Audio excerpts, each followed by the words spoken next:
Bonsoir à tous, j'espère que vous allez bien. Donc ce soir on se retrouve pour une vidéo concernant l'Ether. Donc là c'est-à-dire que je pense que ça va être la vidéo en fait la plus courte en fait depuis le début de la chaîne puisque en fait tout le monde enfin pour le moment en fait tout se passe bien. C'est-à-dire que la dernière fois j'avais montré en fait un plan haussier mais que du coup en fait moi je m'attendais toujours vraiment à notre retour aux alentours des 1100 $. Cependant en fait le plan haussier que j'ai mis en avant pour le moment se confirme, hein. Donc c'est-à-dire que là pour le moment on est toujours bon, hein. Donc je fais juste une petite rétrospective par rapport, il y a 2 jours, hein, comme on voit de cela, on était le 16 février.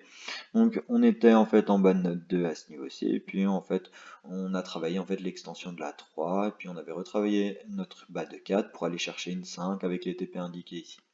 Bon, on va voir du coup, parce qu'on était parti sur une extension de 3 au 161,8% de Fibonacci. On va voir du coup si on peut toujours privilégier ce niveau, ou si on va du coup aller chercher des niveaux plus hauts. Alors, notre 3 ici, donc c'est bien cette 3 là en fait dont je parle. On va reprendre du coup notre Fibonacci. Donc voilà, je me place en racine de 1, je monte en sommet, je redescends en sommet de 2 ou bas de 3, je sais pas.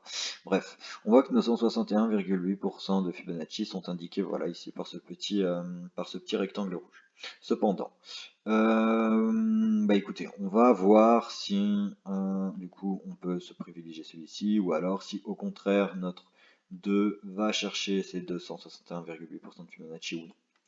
Pour ça, pour travailler ça, du coup, ce qu'on va devoir faire, c'est qu'on va du coup commencer encore à sous-décompter nos vagues beiges.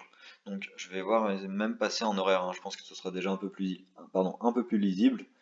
Euh, bon, ouais, qu'est-ce qui se passe là? Ça veut pas changer. Ah, mais c'est déjà bon. Non, non, non, il y a un problème, il me semble, avec l'écran. Désolé. Désolé, désolé. Voilà.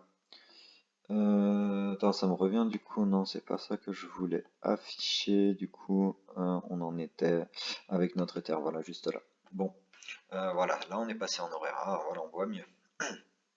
Donc, c'est-à-dire que là, moi, actuellement, je vais vous montrer ce que je commence à décompter. Donc, d'ailleurs, j'ai même pas besoin de ceci. Pour le moment, hein, on va prendre nos vagues d'impulsion, on va prendre une couleur, voilà, comme ceci. Et du coup, moi, je partirai là-dessus. Donc, c'est-à-dire que je pars en 1, en 2, il faudra que je regarde avec les mais en 2, en 3, en 4, et puis en 5. Parce que, oui, les vagues 3, les vagues 1 et les vagues 5 se composent en 5 vagues. Donc après avoir si on est en impulsif ou pas, ou si on est du coup en leading ou en ending. Mais bon, là pour le moment, on va partir dans le cas des impulsifs classiques, hein. C'est-à-dire que je vais même mettre en fait en retrait les vagues beige, hop, même plus en retrait que ça en fait, voilà. Et du coup, on va voir déjà ce que notre vague 2 nous a fait. Notre vague 2, alors attendez, je voulais juste voir avec le RSI. Hop là, d'ailleurs, je vais juste redécaler tout ça. Voilà. Voilà, ouais, voilà, c'est bien ce que je pensais. Donc, du coup, moi, je valide ma vague 2 en fait, à ce niveau-ci. Euh, Ma vague 2 pour moi, elle se construit comme ça, hein. Donc, c'est-à-dire que bon, je ne veux pas passer en quart d'heure en vrai pour savoir vraiment si on est en zigzag ou en WXY, hein, ou voire même en fait en flat, parce que là, en fait, vraiment, ça ne nous intéresse pas. Je veux juste voir du coup si on peut faire corréler quelque chose avec les fibos. Alors, quand on prend notre Fibonacci du coup d'extension, qu'on se place en sommet de 1, qu'on descend en racine et qu'on remonte à ce niveau-ci, voilà. On voit qu'on va chercher la zone des 100% de Fibonacci, on n'est pas allé chercher les 123, c'est pas bien grave, mais on va dire que du coup on est dans une WXY, dans une ABC par exemple, et moi du coup je décompterai en fait ceci, voilà, comme ceci, comme ceci, comme ceci. Maintenant, notre vague 2, pardon. On va voir le niveau de retracement qu'elle nous a fait. Donc pour ça, je prends mon Fibonacci de retracement, je me place du coup ouais, de toute façon, ça va pas changer grand chose. En sommet de 1 à ce niveau-ci, et je redescends en racine. Et on voit que la zone à privilégier, c'est les 50 à 61,8% de Fibonacci. Donc notre 2 ici, c'est propre, hein, c'est très très propre. Elle n'a pas touché les 61,8, mais bon, c'est pas grave, hein, nous on veut corriger entre cet intervalle-là et cet intervalle-là pour une 2, on l'a fait. Donc par la suite, on va calculer notre extension de 3. Et ça, en fait, le calcul de 2, il permet vraiment, en fait, de savoir du coup quel Fibonacci de retracement, en fait, on va privilégier pour notre vague 4. parce qu'on sait que, enfin on sait, en théorie on applique le fait que bah, justement quand on a une vague de forte, c'est pas ce que je voulais faire, quand on a une vague de forte, la 4 sera faible et à l'inverse, ça marche aussi. Donc voilà, donc là c'est-à-dire que là vraiment je pars en prolongation, c'est toujours bon, ouais. Je pars en prolongation comme ceci, je descends ici, et on voit que notre vague 3, voilà, bah, a pour objectif du coup minimum les 161,8% de Fibonacci. Donc ils correspondent en fait avec notre TP supérieure, hein, comme on l'a vu en fait avec une de notre 3. Donc c'est-à-dire que là, bah, je vais m'attendre vraiment, bah, du coup là c'est placé, hein, du coup je vais laisser ça comme ceci. Et du coup, comme d'habitude, on travaille les extensions de 5 minimales pour du coup après nous permettre de réadapter le plan, hein, car c'est ça vraiment qui fait tout. Alors là, je vais partir du coup dans le calcul du retracement de notre vague 4. Pour le moment, la 3 est spéculée au 161,8. Je redescends en bas de 2. Et on doit s'attendre, du coup, on a une 2 classique, on va s'attendre à une 4 classique, allant chercher les 38,2% de Fibonacci. Par la suite, on va prendre, du coup, je vais juste... Ouais, non, je vais carrément en fait enlever ceci. Voilà. Et maintenant, je vais prendre du coup mon Fibo de prolongation et enfin finir le calcul de ma 5. Donc pour le calcul de ma 5, comment je fais? Je me place en racine de 1, je monte en sommet de 1. Et étant donné qu'on part sur le principe que notre vague 3 va toucher les 161,8 ou plus, alors notre premier clic justement on le fait sur le sommet de 1. Et après le dernier, enfin le deuxième pardon, et le dernier, on se place comme ça. Donc dans ce cas-là, les objectifs à attendre pour cette vague 5 sont, je répète, les 100% de Fibonacci, les 161,8% de Fibonacci, donc deuxième TP à ce niveau-ci, et enfin, dernier TP, du coup, celui-ci, ouais, c'est bien ici. Je vais l'afficher. Voilà.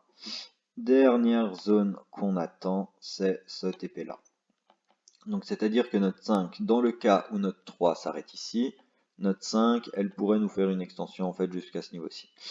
Bon, bah écoutez, là, je pense que, en fait, là, voilà, j'ai déjà tout dit, hein, donc c'est-à-dire que bon, si vous voulez, on peut faire du coup, voir si on peut privilégier un TP de 5 en le faisant corréler en fait avec nos vagues en fait de degrés supérieurs, voilà, avec celle-ci. Mais en fait, vraiment pour le moment, c'est un peu, on va dire, je fais ça juste pour montrer en fait pédagogiquement, mais sinon c'est un peu trop tôt, hein. C'est-à-dire que on peut vraiment mettre en avant les corrélations de Fibo de cette 3 là quand on aura du coup notre réel plus haut de 3, parce qu'après par la suite on pourra du coup entre guillemets facilement faire une projection théorique de retracement de 4, et à ce moment-là, une fois qu'on aura notre projection théorique de 4, forcément on pourra du coup calculer notre objectif de 5 et faire corréler à ce moment-là. Mais bon, je vais déjà faire le travail là maintenant comme ça, juste pour avoir une idée en fait. Donc ici, ce que je vais faire, donc je vais tout mettre, je vais mettre ceci en retrait, hop là, et je vais mettre mes vagues comme ceci. Voilà. Donc, nos vagues beige ici, notre extension de 3. Donc, vous avez compris, hein, ça c'est les objectifs de la 5 en fait qu'on attend sous des comptes. Et on va faire corréler ceci avec soit ça, soit ceci ou soit ceci. Donc, c'est pour ça qu'on va tout mettre, on va tout voir. Alors, d'ailleurs, il faudrait bien que je repasse mes vagues, hein. D'ailleurs, il faudrait que... Ah, j'aime pas... Ah voilà, parfait. Bon, ici, avec mon Fibo, qu'est-ce que je fais? Je me place en racine. Je monte en sommet, je redescends en bas de 2. Et qu'est-ce qu'on voit? On voit que là, vraiment, dans ce cas-là, le TP qui corrèle le plus vraiment, c'est les TP des 161,8% de Fibonacci. Parce que regardez, bon, il va y avoir un peu beaucoup de choses à l'écran,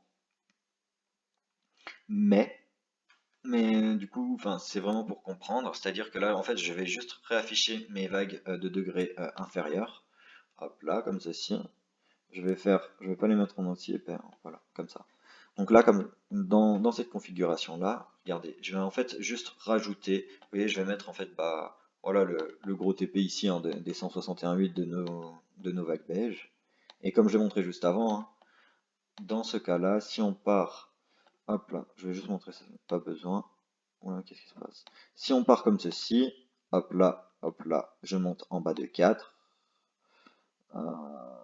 Qu'est-ce qui s'est passé dans mon analyse? Je suis allé trop loin, merde. Désolé. Attendez, mais qu'est-ce qui... Ah oui, je pense que c'est le retracement. je pense que du coup, l'erreur, en fait, elle est juste là. Ouais, même, pourtant, ça m'a l'air bon, en fait, hein. Alors, attendez, ça me perturbe, là, du coup, parce que je veux juste, du coup, revoir où est-ce que j'aurais pu, potentiellement... Hmm, voilà. Ah, ouais, c'est peut-être... Ah, voilà, c'est peut-être parce que, du coup, j'avais déplacé mes sommets de vague 3, en fait. Ouais, ça doit être ça. Alors, attendez, je vais juste replacer mon retracement de 4 en bleu pour, du coup... Ouais, voilà, je crois que c'est ça.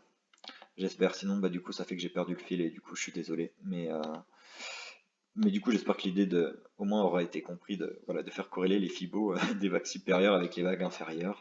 C'est au moins ça hein, du coup. Donc c'est à dire que là quand je pars comme ceci, quand je vais comme ça et quand je redescends, voilà c'est ça. C'est ça. C'est-à-dire que vous voyez, notre extension de vague 5, parce que là notre vague 5 elle peut s'arrêter soit au 100% Fibonacci, soit au 161,8, soit au 261,8. Moi dans ce cas-là, si du coup j'aurais à rentrer en fait pour ce mini trade là qui va ne durer que quelques heures ou à peine une journée, et bah zone à privilégier à ce niveau-ci. Donc c'est-à-dire que là, par exemple TPTQ, voilà, en double top, petite revente par exemple TPTQ 5%, ici 10%, parce qu'il nous reste, il nous reste du coup 15%. On a utilisé pardon 15%. Du coup, dans ce cas-là, ce qu'on peut faire, c'est qu'on vend 85% de notre bague ici et il nous reste 5% qui peuvent continuer à les filer en haut. Donc après, c'est à vous de voir. Vous pouvez mettre un peu moins, laisser 20% filer ou tout ce que vous voulez. Mais voilà, l'idée c'est vraiment de splitter notre vente pour optimiser du coup le rendement. Donc bah là en fait voilà, j'aurais tout dit, hein. Donc cette fois-ci, bah rien de plus à dire à rajouter. Pendant tout se passe bien. On attend du coup de voir comment le plan va évoluer par la suite. Et bah du coup on mettra tout ça à jour cette nuit ou demain. Bon, j'espère que du coup la vidéo aura été bah, en fait finalement 11 minutes, hein. Mais voilà, du coup bah j'espère à très vite et ciao.